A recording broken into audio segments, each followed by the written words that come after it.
Perlambatan ini cukup mengejutkan karena China telah keluar dari deflasi sektor manufaktur pada Maret lalu. Pemirsa, pertumbuhan laba industri China melambat untuk pertama kalinya sejak November 2025. Ya, Biro Statistik Nasional China mencatat laba industri naik 21,1% secara tahunan di Mei 2026. Angka pertumbuhan tersebut lebih rendah dibanding pertumbuhan 24,7% secara tahunan di April 2026. Perlambatan ini cukup mengejutkan karena China telah keluar dari deflasi sektor manufaktur pada Maret lalu. Sektor manufaktur bahan baku China berkontribusi sebesar 10,2 poin persentase terhadap pertumbuhan laba industri sebesar 18,8% pada periode Januari hingga Mei 2026. Sementara manufaktur peralatan berkontribusi 5,2 poin.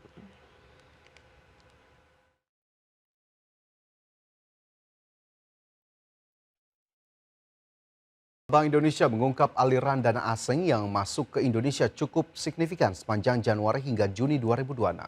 Ya, tercatat modal asing menyerbu instrumen SRBI dan SBN mencapai 9 miliar dolar Amerika Serikat atau sekitar 147 triliun rupiah. Bank Indonesia mengungkapkan aliran dana asing atau capital inflow yang masuk ke Indonesia cukup signifikan sepanjang Juni 2026. Kondisi ini terjadi setelah Bank Indonesia menaikkan suku bunga acuan atau BI rate dinaikkan berturut-turut hingga ke level 5,75% yang membuat modal asing menyerbu instrumen sekuritas rupiah Bank Indonesia atau SRBI dan surat berharga negara atau SBN mencapai 9 miliar dolar Amerika atau setara 147 triliun rupiah. Deputi Gubernur Senior Bank Indonesia Destri Damayanti menyebut, kebijakan menaikkan suku bunga acuan 5,75% telah membuahkan hasil, di mana kebijakan tersebut diikuti dengan penyesuaian imbal hasil atau repricing pada instrumen moneter Bank Indonesia maupun surat utang pemerintah. BI rate kami sebesar 100 basis poin, sehingga sekarang berada di posisi 5,75%. Dan yang terjadi kemudian adalah repricing atau penyesuaian harga, baik itu untuk instrumen yang diterbitkan oleh Bank Indonesia ataupun oleh pemerintah, yaitu SRBI dan SBN, di mana dalam satu bulan di bulan Juni ini telah terjadi inflow yang cukup signifikan, sehingga secara year to date dari Januari hingga akhir Juni tanggal 26 yang lalu, inflow yang masuk untuk di portfolio SBN dan SRBI kita itu sudah mencapai sekitar 9 miliar US dollar. Destri menilai besarnya arus modal asing tersebut mencerminkan meningkatnya kepercayaan investor global terhadap stabilitas ekonomi Indonesia di tengah gejolak pasar keuangan internasional.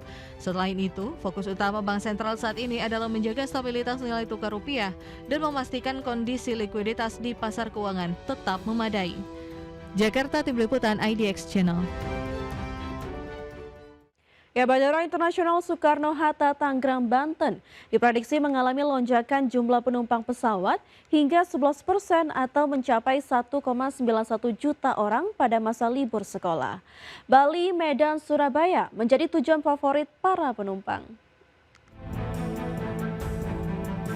Arus perjalanan selama masa libur sekolah mulai terlihat di Terminal 2 Bandara Internasional Soekarno-Hatta. Pengelola bandara memperkirakan periode padat penumpang berlangsung mulai 29 Juni hingga 11 Juli mendatang.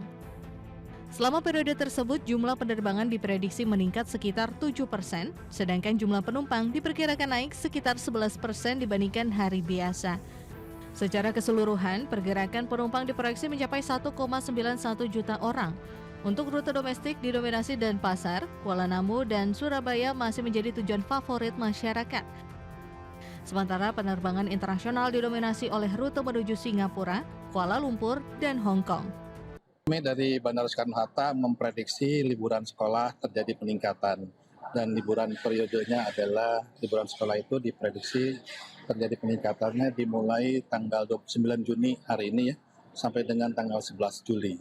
Prediksi kami terjadi peningkatan untuk penerbangan sekitar 11%. Dan penumpang sekitar 11% peningkatannya, kemudian pesawat ya sekitar 7,7% terjadi kenaikannya.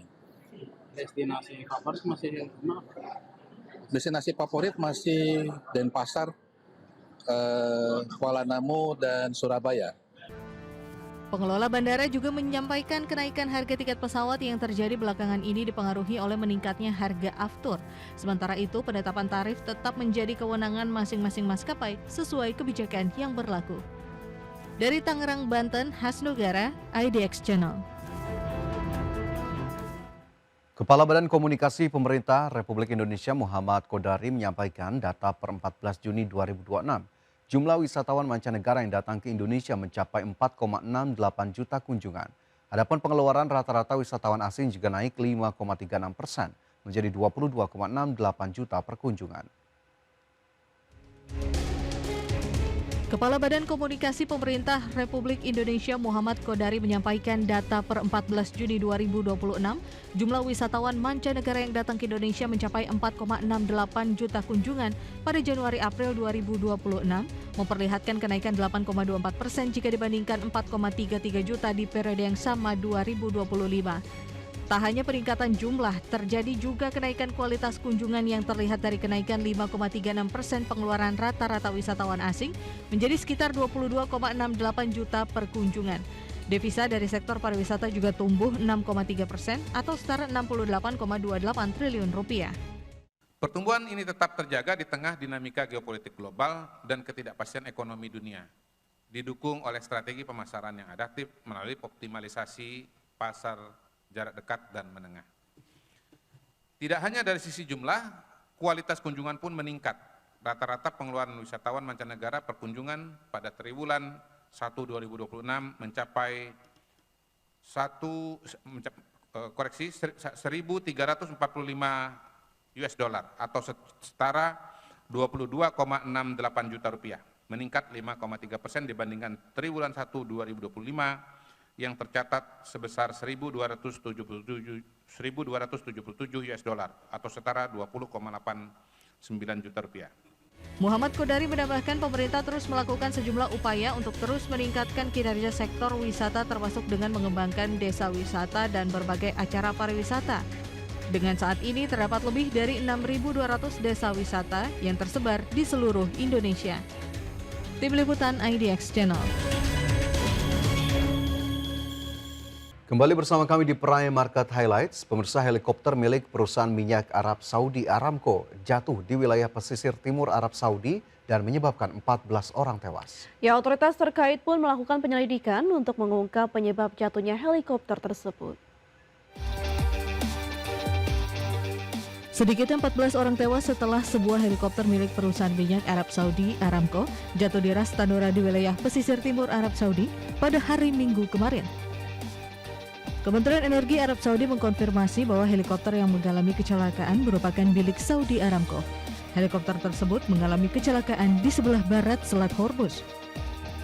Kantor berita pemerintah Arab Saudi SPA menyebut penyelidikan tengah dilakukan dengan melibatkan berbagai otoritas terkait untuk mengungkap penyebab jatuhnya helikopter tersebut. Insiden itu terjadi 2 hari setelah Aramco kembali mengoperasikan pemuatan minyak mentah di Terminal Ras Tanura pada Jumat pekan lalu.